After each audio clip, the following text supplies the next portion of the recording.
ya en una versión más de nuestro programa Estema a las 12 a través de las pantallas de UCB Televisión en sus señales digitales terrestre, 5.3 en la región metropolitana y 4.3 en la región de Valparaíso. También estamos saliendo simultáneamente a través de la radio UCB en el 103.5 y es posible que nos pueda seguir a través de la internet en www.ucbtv.cl.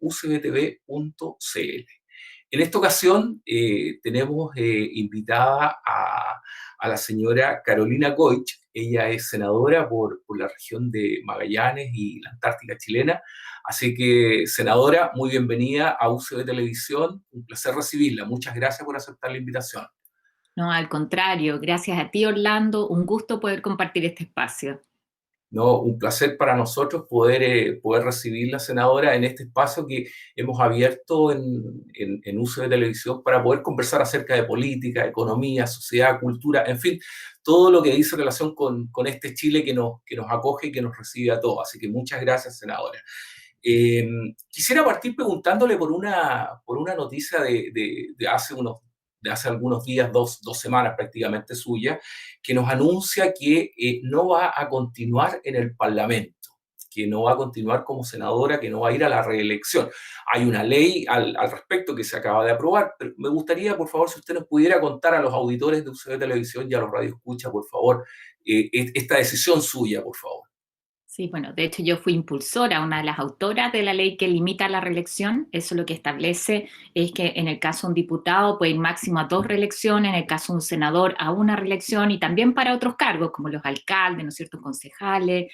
Y lo que uno plantea ahí de base es que la política requiere de renovación. Yo creo que eso es sano, uno de alguna manera cumple ciclos, como en todas las cosas, hace un aporte, y yo siento que sobre todo después del estallido social, Orlando, la gente con más fuerza nos dice a la política: acá no se eternizan en los cargos, preocúpense de generar nuevos liderazgos, porque eso también es bien relevante, y quiere que lo hagamos no solo en discurso, sino también con gestos concretos. Y yo ¿No? llevo ya algunos años en el Parlamento, la gente en mi región me conoce, pero la gente en el resto del país no. Fui 2 veces diputada, eso significaron 8 años de gestión, y con estos 8 años de mi periodo de senadora voy a cumplir 16 años. Entré a los 32 años al Parlamento, voy a salir a los 47. Entonces uno dice, es tiempo suficiente, y por eso algo que a mí me parece que es lo coherente también, teniendo las posibilidades de ser reelecta. Yo fui elegida todas las 3 ocasiones con la primera mayoría en mi región, pero creo que es necesario que la política también diga: aquí escuchamos y hacemos actuaciones que son coherentes. No solo presenté la ley, sino también decir: aquí se cumple un ciclo, no me voy de la política, eso te lo quiero decir con harta claridad, esto a mí me gusta, siento que es una actividad de servicio que de verdad a mí me apasiona, pero se cumple un ciclo en el Parlamento y generemos renovación también en esto para mi región. Justamente, muchas gracias, senadora. Justamente eso le iba a preguntar yo, porque no seguir en el Parlamento no necesariamente significa no estar en política. Sobre todo, particularmente, y esta es mi visión, creo que una de las labores más nobles, la política, una de las labores más nobles que puede haber, porque tiene que ver con el servicio público, cómo contribuimos a guiar, ¿verdad?, a nuestros pares. ¿Y desde dónde, senadora, tiene usted ya alguna mirada desde dónde va a seguir contribuyendo a la política? Bueno, quedan todavía un poquito más de un año de gestión de senadora, así que lo primero que hay hasta el último día representando a mi región, yo en eso creo que la mejor forma de agradecer la confianza de la gente es en el trabajo riguroso, disciplinado. Bueno, ahí está la producción legislativa de estos años, la reciente ley del cáncer, yo fui muy activa en la extensión del postnatal a 6 meses, la protección de maternidad, en el fondo, ahí está. Lo que sí, a propósito de tu pregunta, a mí me gustaría en esta etapa de mi vida y de mi vida pública y política es volver a conectarme un poco más en los temas de la sociedad civil. Yo siento que la política está muy desconectada de lo que está pasando en los territorios. Y en nuestro país están pasando muchas cosas. Si uno pudiera hacer una analogía, es como que el Parlamento está en carreta, en camino de piedra, ¿no?, de tierra, y la gente, la sociedad va en una autopista de alta velocidad. Y muchas veces cuando uno dice una ley como la ley del cáncer se demora 8 años. 8 años, ¿cómo le explicas todo eso a la gente? O esto de que ya no resiste el que las discusiones se hagan a puertas cerradas, sino que tenemos que conectar mucho más con con la gente que está desde la sociedad civil también generando conocimiento para tener mejores legislaciones. Yo creo que en esto de generar puentes, de generar conexiones entre lo que está pasando en el territorio con las decisiones que se toman de política pública, hay mucho que hacer. Yo soy trabajadora social de profesión, después estudié economía y me especialicé en todo lo que tiene que ver con la evaluación socioeconómica de proyectos. Y quiero volver un poco en eso de cómo desde la experiencia que uno tiene en el Parlamento, cómo desde el espacio de la sociedad civil ayudamos a generar esas conexiones. Yo creo que hay sobre todo mucha innovación en tecnología que estamos subutilizando. Hoy día tenemos la posibilidad de lo que se llama la inteligencia colectiva, de estar conectados con muchas personas y procesar esa información. Y el Parlamento no lo hace. Cuando lo hacemos es muy virtuoso. Yo quiero contarte ahí a propósito de la Ley Nacional de Cáncer. Es la primera ley en el Parlamento chileno donde la gente pudo participar en el detalle del texto de la ley. Y ahí hicimos un proyecto con MIT, con el Departamento de Inteligencia Colectiva, con el Instituto de Inteligencia Colectiva, el profesor Tomás Malón, que puso a su disposición, a nuestra disposición, perdón, los equipos técnicos para trabajar en este proyecto.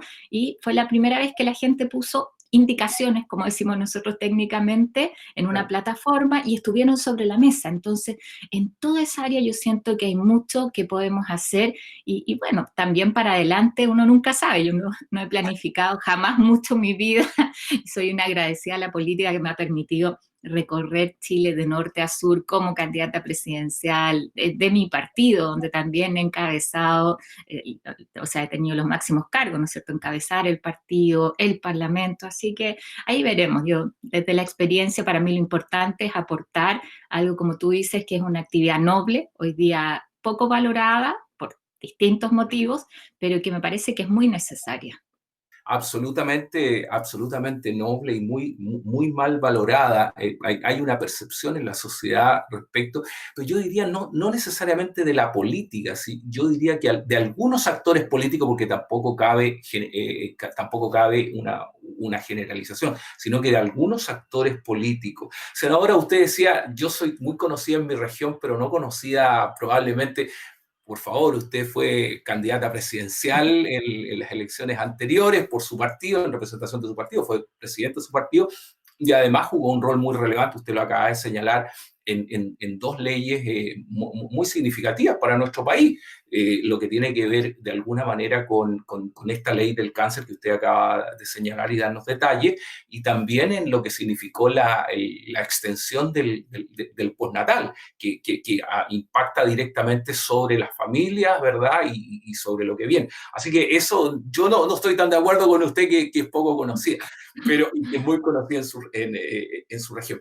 Pero a propósito justamente de región que usted está señalando, senadora, se viene un hito bien significativo para nuestro país y que parte por la región y que se celebra el próximo 20 de octubre, estamos ya muy cerquita, que es los 500 años de la circunnavegación del estrecho. ¿Usted va a estar en la zona? ¿Dónde va a estar? ¿Va a estar Sí, dónde va a estar? efectivamente, el 21 de octubre la llegada de Hernando Magallanes, ¿no es cierto? Que además es un hito en términos, muchos dicen que hay partido como el proceso de globalización, en la conexión de los océanos, ¿no es cierto? Voy a estar en la región y de hecho ahora también estoy en Punta Arenas. Tú sabes que con el COVID nosotros hemos tenido una situación muy compleja, así que estamos en cuarentena, confinados. Nosotros esperábamos tener ahí una celebración a la altura del hito, 500 años, imagínate, eso nos posiciona no solamente a nivel nacional, sino que a nivel global, en el caso de Magallanes y la conexión entre océanos. Lamentablemente la pandemia no nos permitió realizar muchas de las actividades, pero no deja de ser relevante. Yo creo que sobre todo cuando nosotros enfrentamos, a propósito de la pandemia, desafíos globales, yo creo que vale mucho la pena recordar ese hito. Magallanes es una sola privilegiada absolutamente desde nuestra proyección antártica y lo que significa el ser los más cercanos al continente del futuro, que tiene muchas respuestas que necesitamos hoy día sobre el cambio climático o en muchos principios activos que nos van a permitir tratar enfermedades. O sea, hay mucho que descubrir en la Antártica y ese es un privilegio que tenemos como región y como país. También zonas de biodiversidad que son únicas y que muchas veces no somos capaces de mirar. Ahí está el Parque Botánico Mora, por ejemplo, que ha sido reconocido hoy día, que es uno de los sitios más prístinos en el mundo, pero además que concentra mayor biodiversidad, pero en miniatura. Y eso lo tenemos acá en la región. Entonces yo creo que es una oportunidad de mirar con perspectiva de futuro lo que significa esta región, no solo para el país, sino que para el mundo. Senadora, déjeme contarle una cosa. Este programa, es tema a las 12 que transmitimos a través de UCB Televisión, está auspiciado y está patrocinado por el MBA de la Escuela de Negocios de la Católica Valparaíso.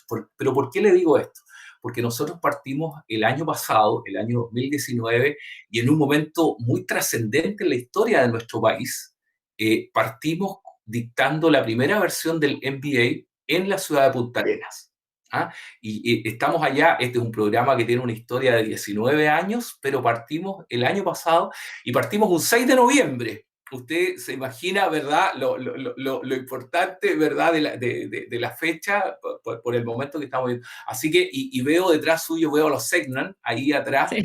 el cuadro lo estoy viendo, sí, claro, porque tenemos una cercanía. Desgraciadamente nos pilló el COVID-19 y que ha golpeado muy fuerte a Punta Arenas específicamente. Entonces, porque nosotros creemos mucho en la región, nosotros somos un canal de televisión, somos una universidad de región y creemos mucho en la región, y está muy lejos Punta Arenas de alguna manera, pero también está muy cerca porque hoy día las comunicaciones nos han facilitado de alguna manera la vida. Yo no sé si usted ha tenido ocasión, senadora, de ver un documental que está en la televisión que se llama El dilema de las redes sociales, o se ha escuchado al respecto. Sí. Eh, ¿Qué le parece? Porque las redes sociales o la comunicación que nos permite, mire cómo estamos conversando nosotros ahora, nos permite estar conectados y es una maravilla. Pero también tiene otro lado que es un poco más oscuro, ¿verdad? Y que de alguna manera nos viene a jugar en contra. ¿Qué opinión le merece la bondad de las redes sociales, pero por otro lado la cierta dictadura que ejerce y que limita la opinión de algunas personas? Sí, mira, yo creo que estos son procesos que nos pasa como en muchas cosas, donde uno parecía mirarlo en películas de ciencia ficción y la pandemia parece que aceleró todo eso, así como vemos cambios que se dan en la modalidad del trabajo, el teletrabajo llega para quedarse, o nos dimos cuenta que en realidad no necesitábamos desplazarnos tanto en auto o en avión para una reunión y ahora nos podemos conectar vía Zoom o en una plataforma. Esas son cosas donde hay muchos aspectos positivos, pero está esta otra cara. Y yo creo que es muy importante ahí volver a rescatar a las personas, la capacidad de cómo protegemos nosotros desde el punto de vista de los derechos de las personas, su libertad, el tener conciencia, el no ser manipulado, y allá hay un riesgo que es evidente. Esto es como todos los avances científicos y tecnológicos, pueden ser utilizados para bien, pero también si tú no tienes marcos éticos y regulatorios muy claros, pueden ser el peor enemigo de la humanidad. Entonces, yo vi el reportaje, me parece que es súper importante primero verlo, y lo vi con mi hija es adolescente, para decirles, viste que no soy exagerada cuando te digo qué hay detrás de lo que tú publicas, o de la propaganda que te llega, que no es neutra. ¿Mm? Cómo nos Exacto. vigilan, o tomar conciencia de que cuando entregamos un dato o una información, eso tiene un valor. Entonces, yo creo que ahí está puesto sobre la mesa algo que yo llamo más bien los desafíos que debería asumir la política y la política pública. Yo veo a veces que nos debatimos en como lógicas tradicionales que miran para atrás. Y estamos en este dilema permanente de la izquierda y la derecha, cuando estas cosas nos están pasando por encima. Y no son dilemas de izquierda a derecha, de trinchera, sino que son desafíos donde o nos quedamos mirando al pasado y nos quedamos entrampados ahí, o asumimos los desafíos de futuro. Y yo quiero contarte en eso que en Chile estamos siendo bien vanguardistas. De hecho, presentamos un proyecto para el reconocimiento de los neuroderechos de las personas, y esto lo hicimos a propósito de un trabajo con el profesor Rafael Yuste en el Congreso del Futuro. Tú debes haber participado en el Congreso del Futuro, este evento que hacemos todos los años desde el Senado para conectar con los debates científicos de punta.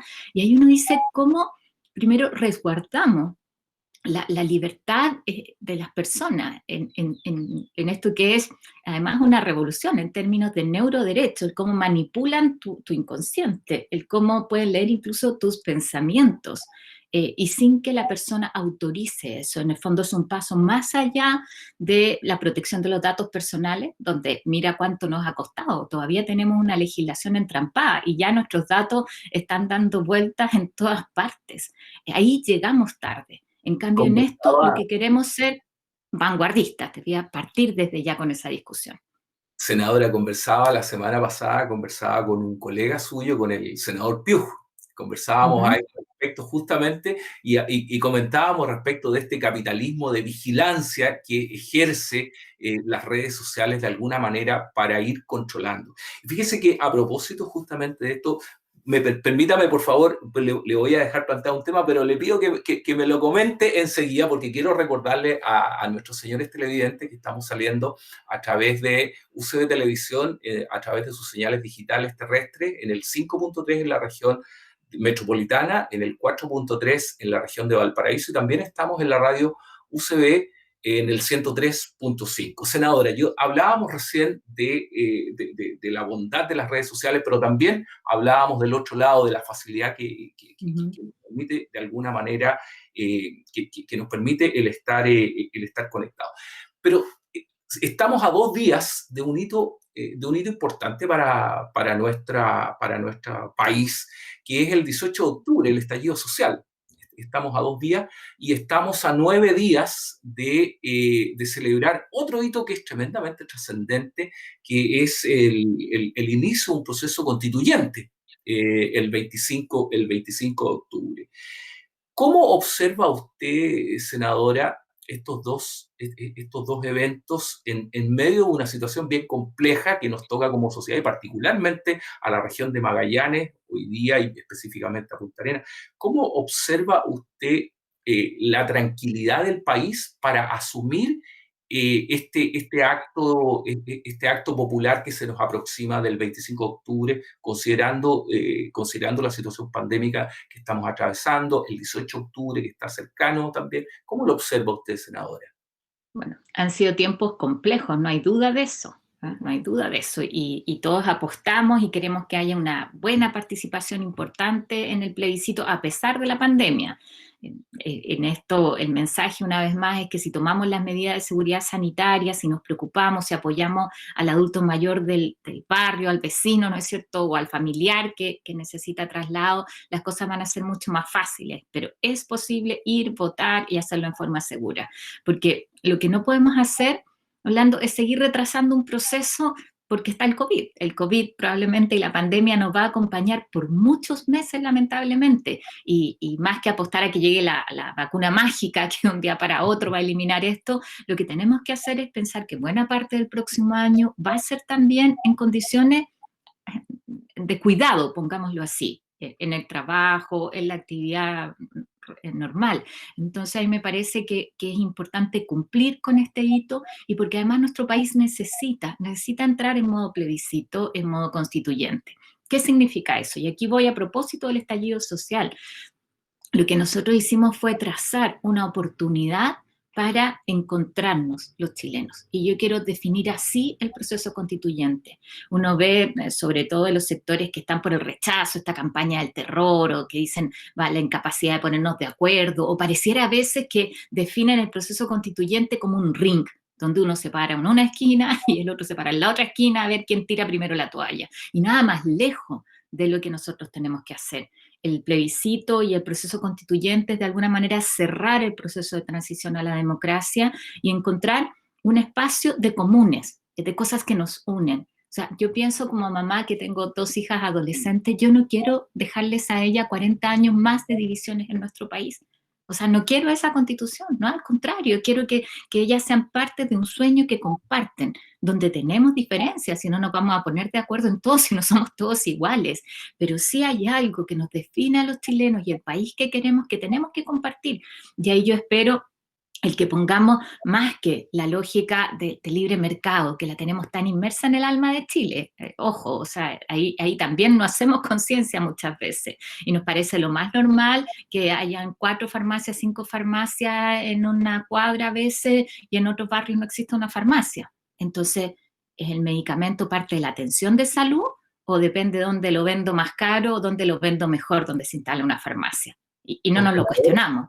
O senadora, o que tengamos uno de los centros oncológicos más desarrollados de Latinoamérica en Santiago por ejemplo, en la región suya una carencia o una escasez bastante alta de médicos oncólogos, a propósito de la ley que impulsó.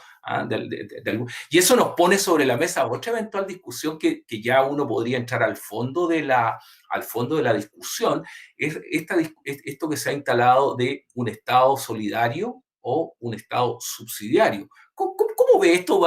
Usted me la dejó ahí, por eso quise yo preguntarle este punto. ¿Cómo ve esta discusión, Estado solidario, Estado subsidiario? ¿Cómo lo ve, Sí, senador? mira, lo que yo veo es primero una definición en que todos los temas que tienen que ver con el bienestar de las personas no pueden quedar al mercado. O sea, yo pienso allí en los 4 pilares de la seguridad social. Hablamos de educación, de salud, de todo el tema previsional y el cuarto pilar que a mí me gusta mucho mencionarlo, que es el tema de los cuidados. O sea, cuando nosotros tenemos una sociedad que va envejeciendo, donde cada vez vamos a ser más dependientes, donde no se reconoce el trabajo de muchas mujeres, que es invisible, que son las cuidadoras, que significa además un tremendo aporte a la economía nacional y mundial. Entonces, en esos 4 pilares, yo creo que el rol del Estado tiene que ser fundamental. Ahora, yo creo en la colaboración público-privada, es parte de lo que he trabajado legislativamente, el eje de la Ley Nacional del Cáncer. Uno dice, frente a los temas de salud no podemos esperar que sea solo el ministerio el que resuelva el problema, al contrario, porque ahí están las capacidades. O sea, nosotros necesitamos lógicas que sean mucho más dialogantes. No creo que el Estado tenga que ser el que resuelve todo en eso, tiene que generar el marco y las condiciones, pero lo que tiene que ser muy claro es que hay ciertas áreas que tienen que ver con el bienestar de las personas donde nosotros tenemos que efectivamente garantizar derechos.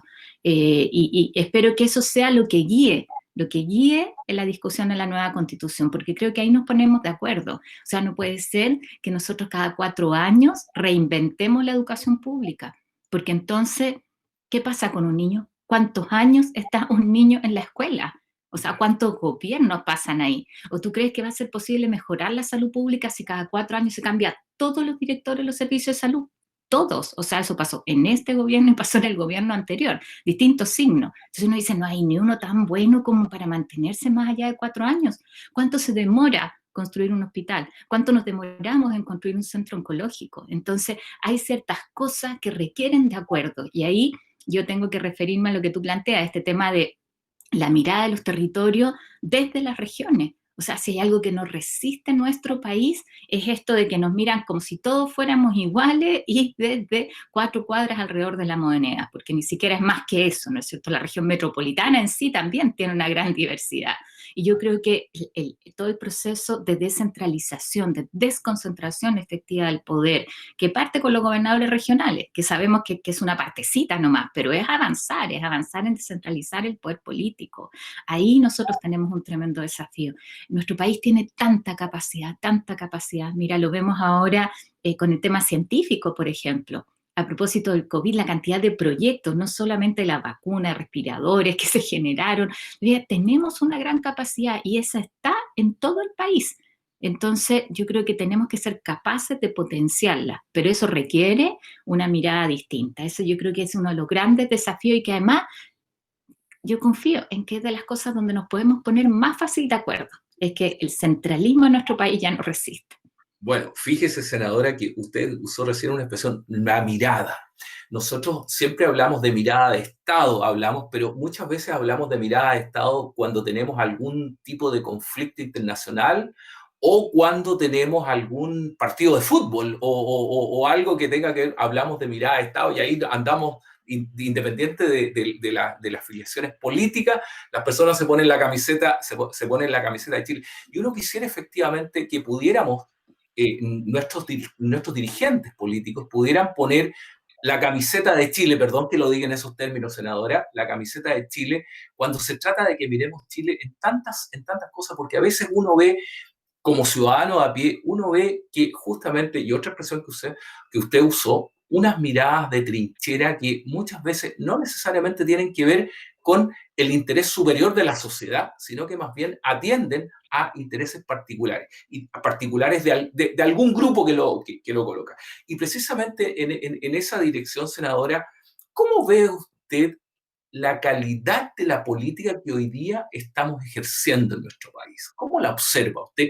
Usted como incumbente, que a lo mejor pueda ser un poco compleja la pregunta porque va a referirse a sus colegas, pero es una pregunta transversal y general. ¿Cómo la observa, senador?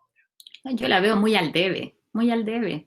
Y parte de, lo he dicho públicamente muchas veces, yo recuerdo desde el hito en el funeral de Elwin, donde me tocó representar, ¿no es cierto?, ahí al partido en el discurso, y yo decía, pedimos perdón por cómo se ha degradado la política, por cómo la política ha servido a otros intereses y no a los intereses de los ciudadanos.